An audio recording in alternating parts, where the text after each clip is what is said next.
Hello, I'm Robin Vincent and welcome to part 2 of my Bitwig Studio review. In part 1, I gave a general overview of Bitwig Studio running on a desktop computer. In part 2, we're looking at all the multi-touch features on a Surface Pro 3. I've been banging on about multi-touch for years, but recently a few bits of software have given it a go. OpenLab's StageLight and ImageLine's FL Studio have both offered a decent touch experience. But largely what you have is kind of touch bolted in to a keyboard and mouse paradigm. Haven't really seen anyone take the sort of input that touch can do and try to do something creative or innovative with it. And that's particularly true when it comes to the Surface Pen. Now, from what I've seen, Bitwig have taken a creative approach. They've thought about it, experimented with it, and produced something potentially revolutionary. Intrigued? Good. Let's have a look. Bitwig have this thing called display profiles, where you can set up how the software looks depending on what sort of screen array you have. In version 1.3, they have a new profile called tablet, and that's what we're looking at here. The tablet layout is quite different. The inspector and browser windows have gone, so have the edit tools. We have this sort of broken chessboard thing here and a few fingery sort of buttons at the top.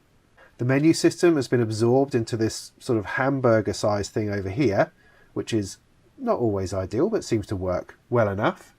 And it all looks a bit sort of chunky, but that's actually okay. That's what you want in a touch environment. In tablet mode, you essentially have 4 views. You've got play, edit, arrange, and mix. All of which are pretty self-explanatory, but let's have a look at how touch is implemented in each one. So with the demo song loaded, what I have before me is a bunch of drum pads.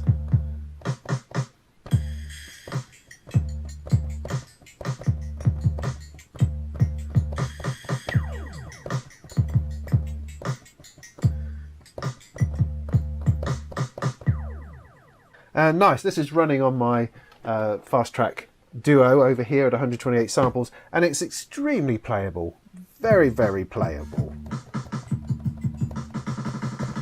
Above the pads we have then the device panel showing the drum machine that's loaded for this track, and above that the actual track itself from the arrange page. Only the one track, that's all you can see at the moment, but that's okay because you need the space for everything else. Then you have these 2 arrows here at the left which allow you to step up and down through all the different tracks. Or alternative, if you like, you can press in between and choose what you want directly. That's all pretty sensible. Now this play view isn't available in other display profiles. This is designed purely for touch use and turns your tablet into a very interesting playable instrument. You have the pads as we've seen. If I go down to another instrument or two,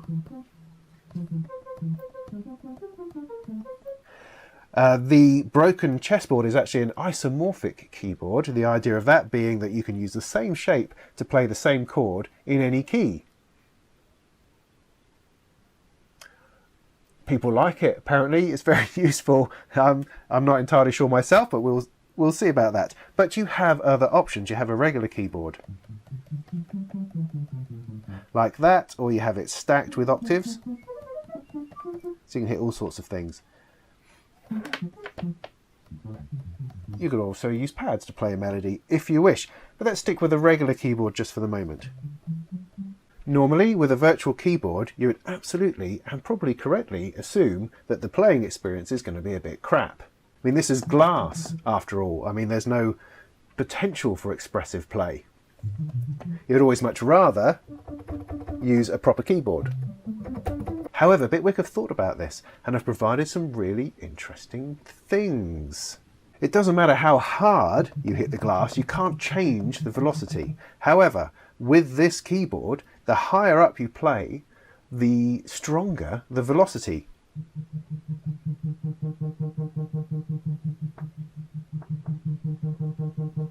I'm not hitting it any harder because that wouldn't make any difference. I'm purely moving up and down the key. It's the same on drums as well. If I go back to the kit here, do you see how that sound changes as I move up the pad?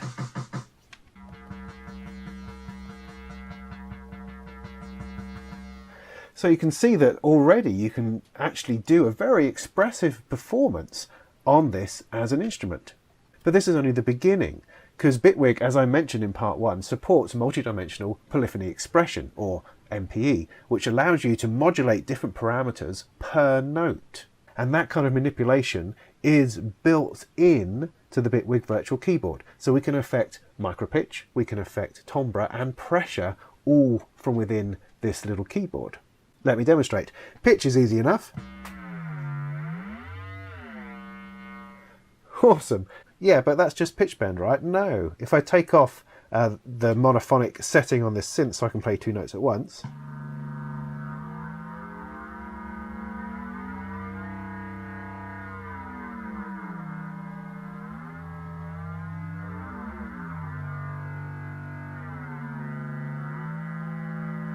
the pitch bend is completely individual, completely specific to the one note.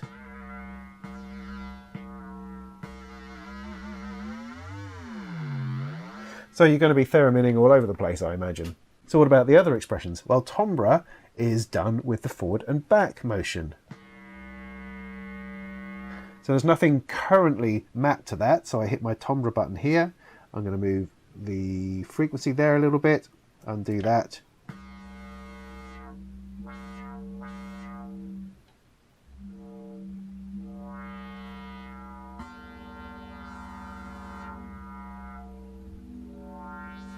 So now I can change the frequency cutoff just by moving forwards and backwards.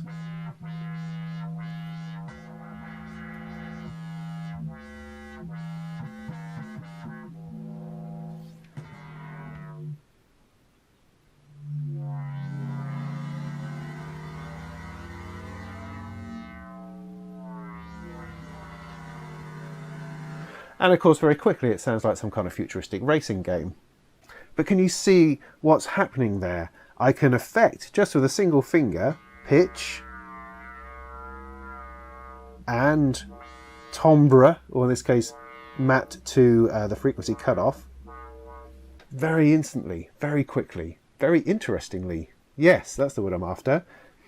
Now, pressure is going to be a factor of the pen, because I have no way to apply pressure with my fingers. It's not set up to do that. But with the digital pen, you have 256 levels of pressure on the Surface Pro 3 one.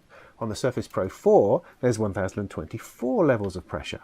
So let's map that to something as well. So I'm going to go for pressure. I'm going to map it to noise. So now I've still got my bend and I've got my filter. But then as I lean on it, I've also got noise.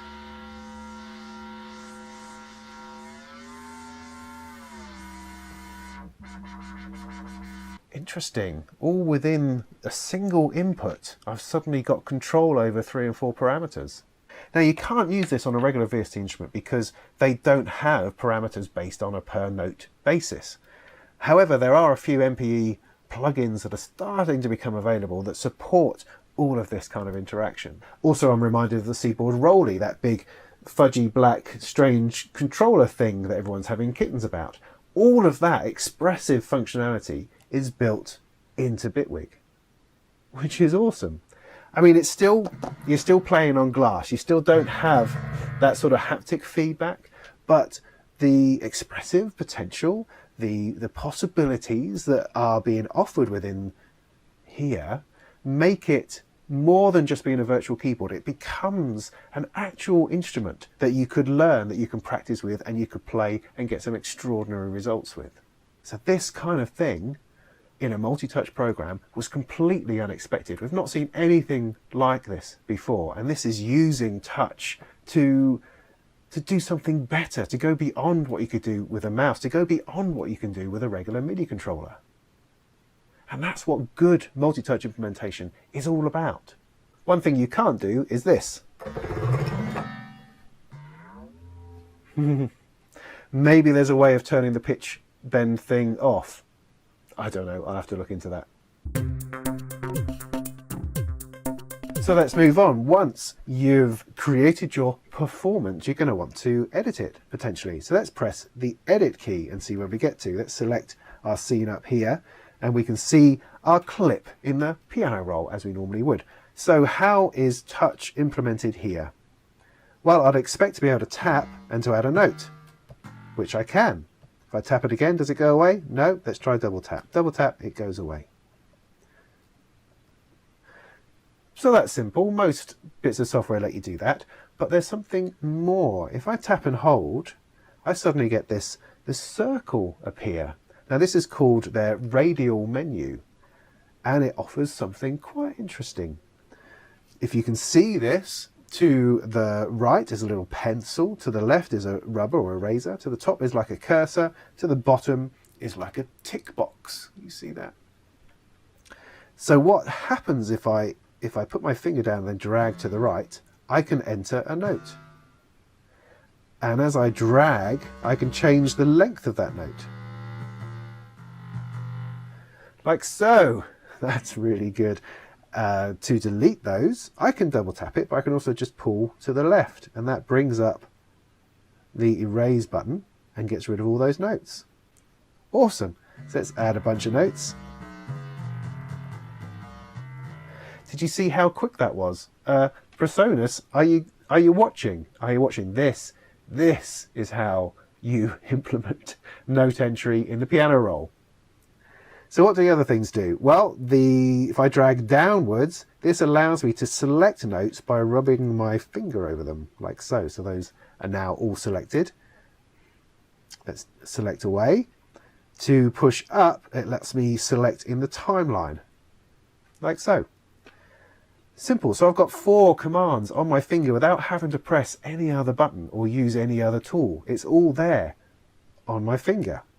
Now, if I select some, like so, or select one and then tap, I have some other options. I can move by going up and down or left and right. I can move the position, but I have some extra, sort of another level of things here. And now these require a second finger. So you've got start and end point. So I grab the end point and move along, and I can adjust there. Or I can get the start point and adjust that. Now initially it does feel a little bit awkward, but that's because you keep thinking you need to leave your finger there, which you don't. You tap and then you tap the other bit and you're away. You don't need to leave the other finger knocking around. The last option here is a copy. I can pull an entire copy of all that out. So let me just select a single note, tap copy. No copy and paste button, no duplicate button required. It's just tap on that one, pull off a copy.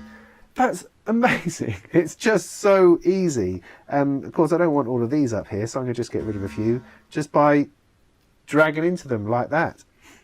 It's just elegant and simple. You've also got the same action available with the pen. So I put the pen down and the radial menu appears, and I can add notes in the same way. And delete. And select. Which is very cool. However, what you can't do is you can't use the finger and the pen at the same time. So when I tap on here and I want to, if I tap and hold on here and I want to do the front bit or the back bit, or if I want to take a copy off there, I can't. It won't let me do it. Perhaps if I use two pens.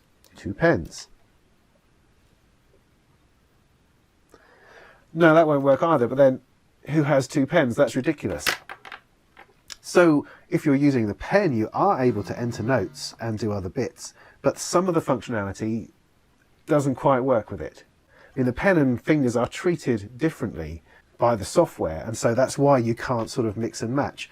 But I suppose what I could do is I could select notes and I could hit the duplicate button here in order to give me a copy. That certainly works. And so we're finding this toolbar at the top actually extraordinarily useful, which it is without a doubt. But with fingers, you don't actually need to use any menus. With the pen, yeah, you might need a bit more of additional help. If we tap this button down here, we can bring up the velocity window. If you don't have any notes selected, you can just drag your finger through and affect whichever velocity stalks you want. If you want to focus that on a particular note, then just select it, and then you change purely that one. This of course also works with the pen very easily. We can of course edit the other expressions like pan, for instance, although suddenly this feels a little bit clumsy. It's not the same. I can't drag my finger through like I could with velocity, and actually using the finger to find the right bit is quite difficult, and I'm getting the radial menu come up when I don't actually need it because that doesn't do anything. It's not quite so elegant. It feels clumsy in here. It is doable, but it's not anywhere near as good.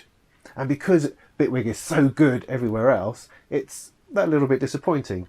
Similarly with timbre or the pressure one, you can do it if you try really hard.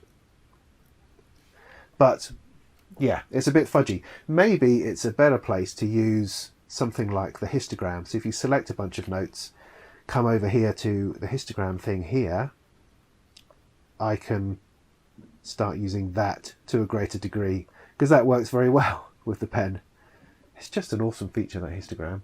It's just extraordinary. So yeah, in the edit page you have this mixture of awesome ability to add notes, to move notes about, to copy, paste and do stuff with your fingers that's just unparalleled, along with a cool velocity thing, and some of the other expressions are a little bit more tricky. So let's have a look at an audio file to see if that's any different.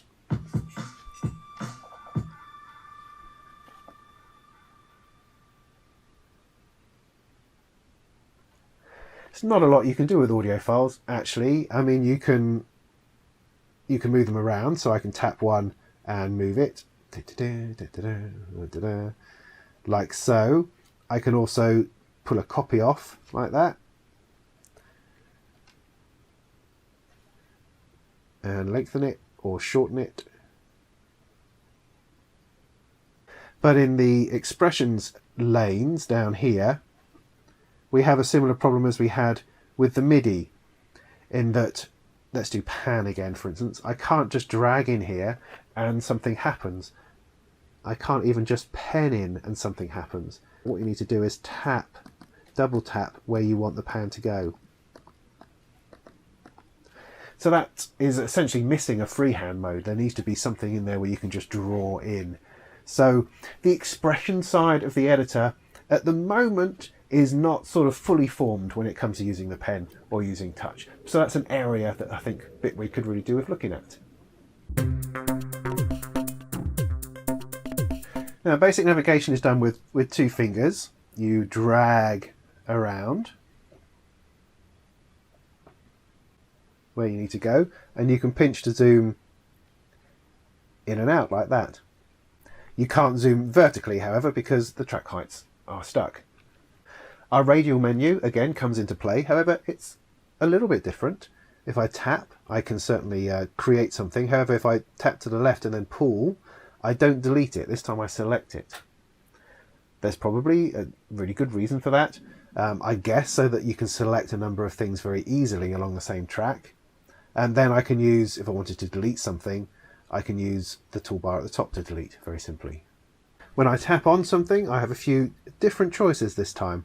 To move it, I can go left or right, but I also have to do that if I want to move up and down. So to move it up and down to a different track, I have to first of all go to the side, and then I can move it down. Because this time, if I go up, I can then select within the timeline, or if I tap and go down, I can then select different clips. The copy button is there, so I can simply pull off a copy just like that, or I can make it longer and trim both ends, either the actual sample itself, or I can go into pick up the loop button and that'll do it as a loop. So it makes arranging within the arrange page just so easy. The same as pricking something up. I mean, in any other door, anything else that I've used, I've had to create some kind of custom toolbar that I put down the side that allows me to perform simple commands like copy and paste, etc., etc. In Bitwig, all those commands are built in to that menu, so I'm not having to look for menus. I'm not having to look for other commands or toolbars or anything anywhere else. I can do it all here. Simply and easily, everything I need is right there at my fingertips. And you find this sort of usefulness all over the place. For instance, look at the track itself. In order to bring up the automation, I would normally have to find a tiny little button that's on the track in order to bring up the automation lane. In touch mode, I've got another radio menu here that I tap over here on the track, and it allows me to bring up the automation lane. Amazing. If I tap on the track itself, I have a few other options. I can copy the track, I can add an instrument track or audio track. I can also just go a little bit to the right and it brings me up a level fader. That's fabulous. So Bitwig have absolutely nailed how to use the fingers in this arranging environment. So let's have a look at this automation. If I tap and pull to the right, my pen tool appears and I can then draw in the automation. You may notice when I place the pen down that it takes a little bit of time before it selects the pen tool. And so I have this little sort of gap, I suppose, in my automation. So is there a place that we can edit the automation more accurately? Kind of. If we bring up the editor, select our clip, then down the bottom here is an impossibly small button which brings up the automation editor. And there it is. That's beautiful.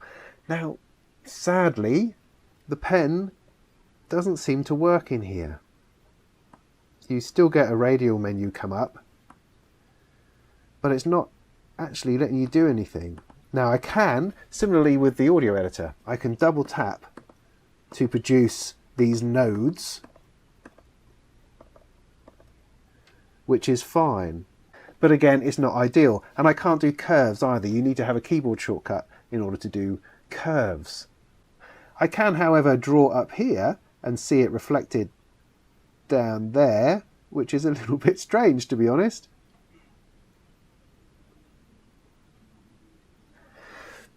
So kind of the expression editing, the automation editing, that kind of thing, it works, it's doable, but it's an area that needs development. It's not quite right yet. Now if I tap in space, my menu comes up again, but it's slightly different.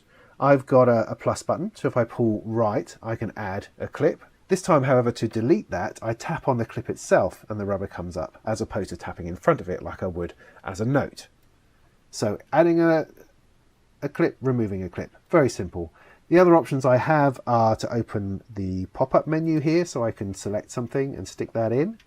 Or I have this tick box at the bottom. This allows me to select either the clip I'm tapped on or the empty space without launching it, like so.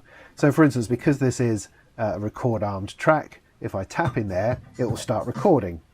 And I may not want to do that. I may just want to select it, in which case I can tap and pull down. And this is the same for any clip. If I tap and pull down, it selects the clip rather than launching it.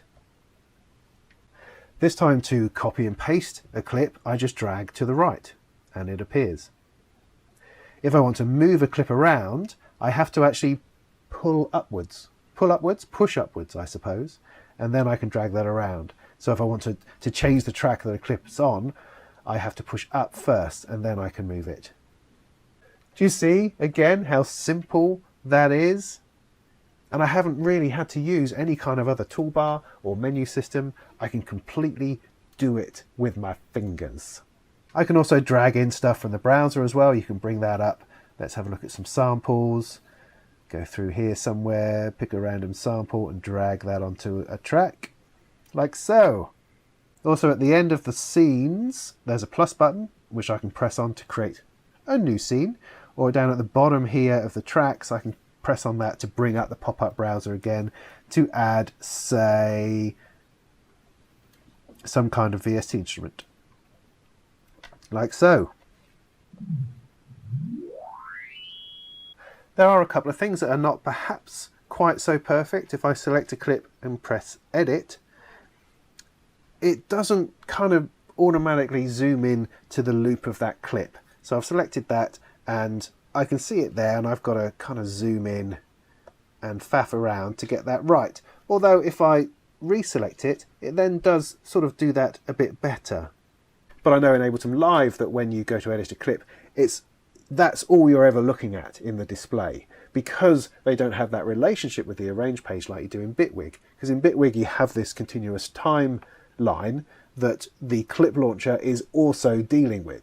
And so that's why you see this a bit more variably in here. So I've got the entire timeline in here if I want it. Whereas in something like Ableton, it's focused on that loop. And actually, from the clip launcher, I wish it was a bit more focused on that loop. And that's another thing that I can't quite do here. You can't change the loop points. There's nothing I can do up here. I can put my finger on it. I can't bring this point in or this point in. There's nothing I can do with the pen to adjust the size of that clip or the loop point. And that's a bit of a shame. The place I have to do it is in the inspector on the side. So I've selected my clip and I can go to the length here of the loop point, the length of the loop, and move that about, or the start and stop position, like so. There are other little abilities I have in this inspector panel as well that I should highlight. Let's go back to the arrange page, because one of the things I talked about a lot was the bounce in place. Now, bounce in place was the ability to turn a MIDI clip into an audio clip very quickly and easily. And to do that, you right click and select bounce in place. Now, you don't have a right click. That's the thing with the radial menu. When you tap, normally a right click comes from tapping and holding, and then a right click menu comes up. It doesn't, because I have the radial menu instead. So what to do? Well, I guess you can go under here and go edit something, bounce in place. There you go. That's there. But Bitwig have thought about this as well. And in the inspector, if you bring that up, you've got your little panel at the bottom, which includes the bounce command. So I can select my clip, hit bounce, and it will do it then and there. So Bitwig have almost thought of everything. They've really understood what makes using your fingers easy and what makes it difficult. And they've done, as far as I can see, everything that they can think of to make it as easy experience as possible. This is early days, I guess, for multi-touch in Bitwig. And as a first attempt, it just blows everything else out of the water. And the way that they've innovated in here makes me think that the next version and updates that come along are going to be awesome. Now, there's not masses to say in here. I mean, you've got a mixer, which is, you know, multi-touch. You can move all the faders around, and the faders are criminally small. It's just a bit stumpy, and there is no way to increase the size of the faders. That's a shame. That's something I really think they should sort out, because I could just do with a little bit more resolution in my faders, because it's just so tiny.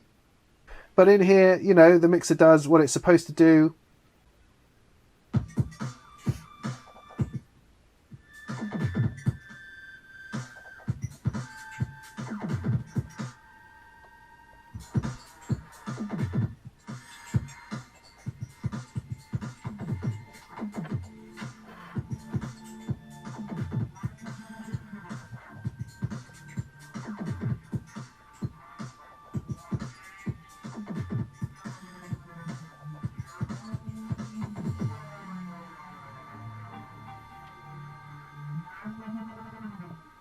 So the mixer does mixery things, but the other thing that's in here, of course, is the clip launcher, the sort of session Ableton style clip launcher. So this is the view that I would be using for live performance. And from here, I can trigger the bits I want to trigger.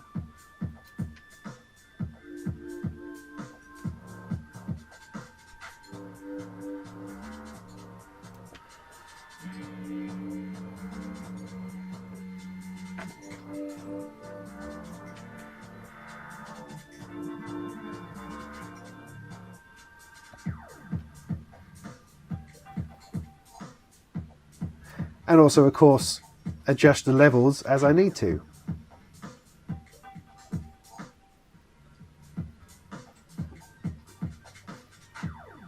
You know, it's a great clip launching experience because you're there, you've got your fingers on everything, you can move everything and access everything. And suddenly this becomes a performance space in its own right.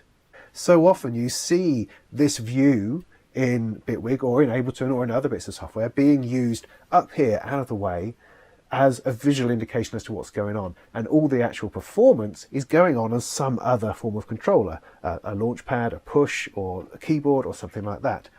With this, I'm finally able to use the surface as the performance instrument, as the controller. Because one of the biggest problems with Ableton was that in order to launch a clip, you had to get your finger on the tiny play button. Play buttons that are similar in here. But with Bitwig, you just have to hit the clip. Similarly with the scene, to try to launch a scene in Ableton, you had to hit the tiny play button. But here, I just hit the button and it's off.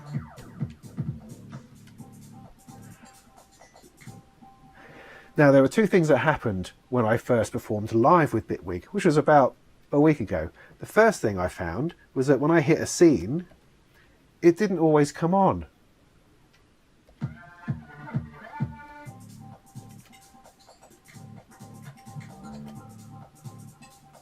And I suddenly found myself in this panic, thinking that actually maybe Bitwig wasn't able to do what I thought it could, or maybe there's some kind of bug or some kind of problem in launching scenes. But what it actually is, it's part of the radial menu. If you tap and hold again, you'll see that you've got this selection button down the bottom. The same as with a clip. You can tap on a clip and pull down, and it selects it without launching it. Scenes do the same thing, so I can tap and select down and it selects a scene without actually launching it. And what I found was that my sort of lazy attempts to hit scenes meant that I was dragging down slightly and selecting them and not launching them, which is kind of bonkers. But once I realized what I was doing, I could then adjust and know that in order to launch a scene, you just have to flipping tap it properly. So tap it like you mean it. Don't sort of, oh, I'm going to drag it a little bit, because then it's just going to let you down. You have to tap it.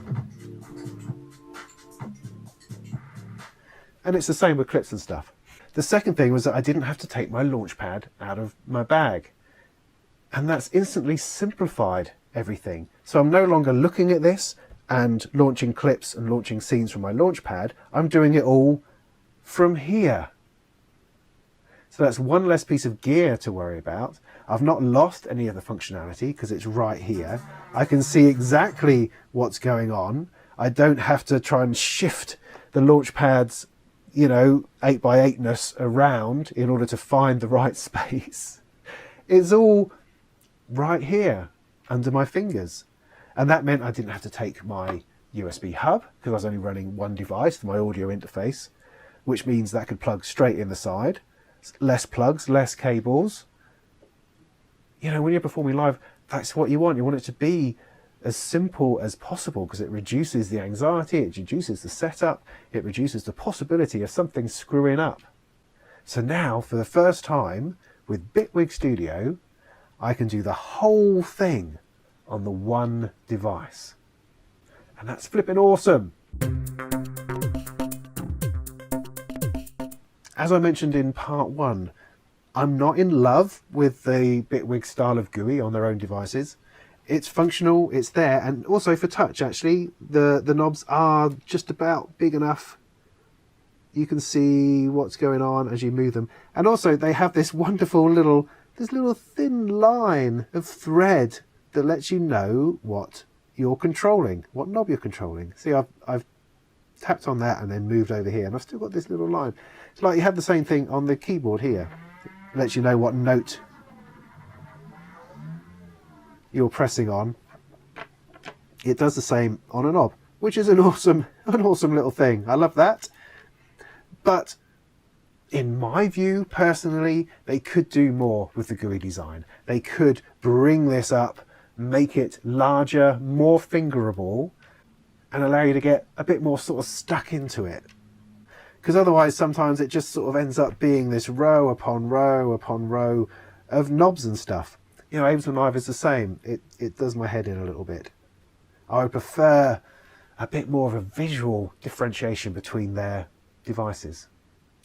Another cool thing is that if you load up a VST instrument, like here we've got Absinthe loaded, I can create macro controls for this, which will be multi-touchable. There's a similar thing you could do in Studio One and in FL Studio. And I think it's a really important way of integrating multi-touch into VST instruments. However, you've only got access to one track's devices at one time. So you select the track, that device appears. And I could edit it.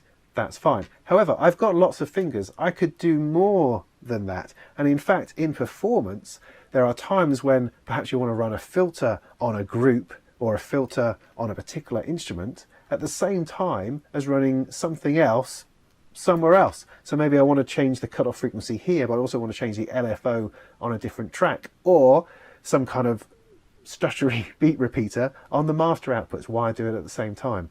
I have the ability to use more fingers and do more when I'm using multi-touch, and I'd really like to see Bitwig Studio provide an opportunity to do that.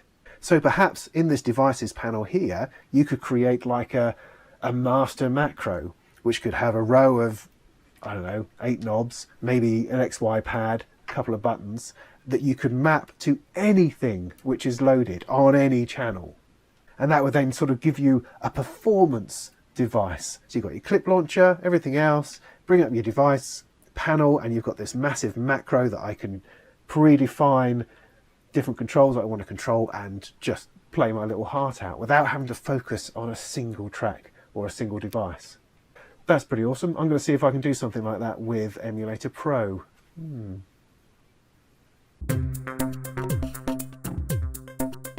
You know, the key to a touch interface is that you don't ever want to feel that you're compromising. You don't ever want to feel that a mouse and keyboard actually would be so much easier and so much simpler.